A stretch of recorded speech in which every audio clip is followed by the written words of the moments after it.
Hello दोस्तों, नमस्कार। तो आज हम प्रिएम्बल प्रस्तावना के 30 महत्वपूर्ण एमसीक्यूज करेंगे जो बार बार एग्जाम्स में रिपीट होते हैं।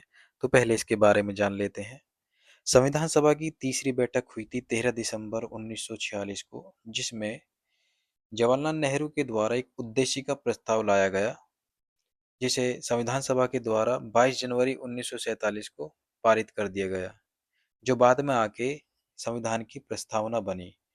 और इसको अपना लिया गया 26 संविधान सभा द्वारा 26 नवंबर 1949 को इसे अपना लिया गया और इसे लागू किया गया 26 जनवरी 1950 को। प्रस्तावना को भारतीय संविधान की राजनीतिक कुंडली बोला के एम मुंशी ने। संविधान का पहचान पत्र इसको एन ए पालकीवाल ने बोला और संविधान का मूल मंत्र प्रस्तावना को अर्नेस्ट बारकर ने बोला। तो चलिए एमसीक्यू शुरू कर दें। प्रस्तावना संविधान का अंग है। हाँ, प्रस्तावना संविधान का अंग है।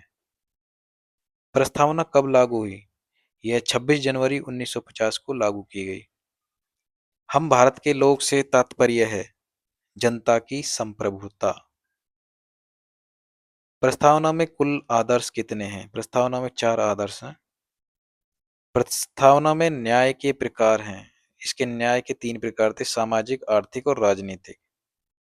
प्रस्तावना में स्वतंत्रता के प्रकार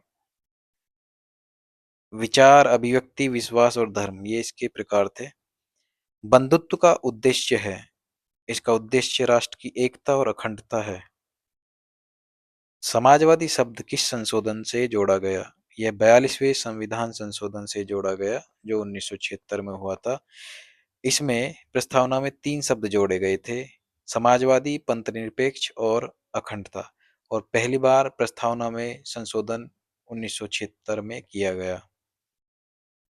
पंथनिरपेक्ष शब्द कब जोड़ा गया? ये 1976 42वें संविधान संशोधन 1976 के तहत जोड़ा गया। अखंडता शब्द किस संशोधन से जोड़ा गया?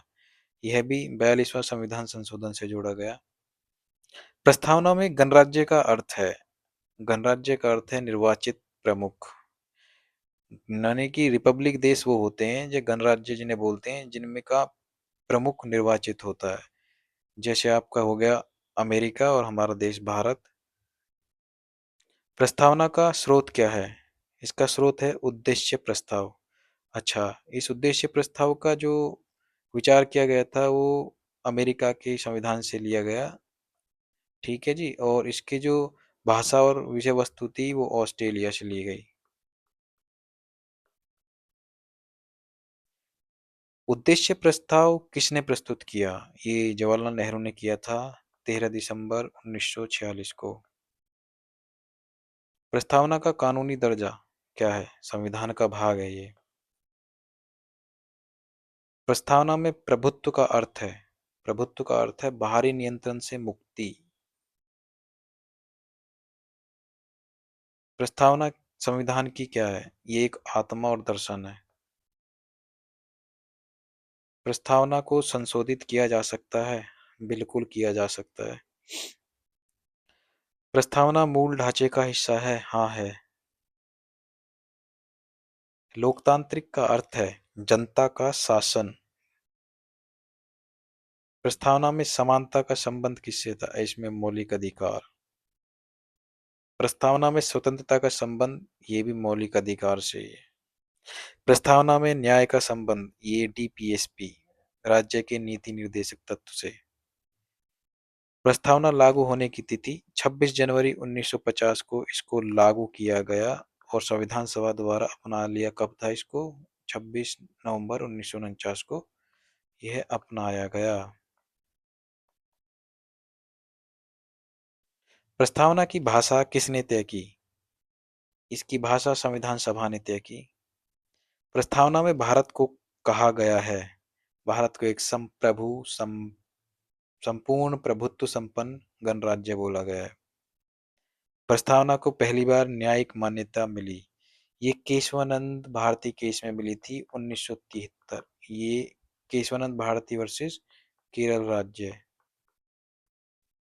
इसमें ही संविधान इस प्रस्तावना को संविधान का भाग माना गया। प्रस्तावना सीधे न्यायालय में लागू नहीं हो सकती। प्रस्तावना संविधान का क्या है? एक परिचय और दर्शन। प्रस्तावना में बंधुत्व किससे जुड़ा है? ये राष्ट्रीय एकता से जुड़ा हुआ है। प्रस्तावना में न्याय शब्द का आशय है सामाजिक, आर्थिक, राजनीतिक तीनों से है। अगर आपको वीडियो पसंद हुई तो चैनल को लाइक करें, सब्सक्राइब करें और शेयर करें। Thank you so much. बहुत बहुत धन्यवाद।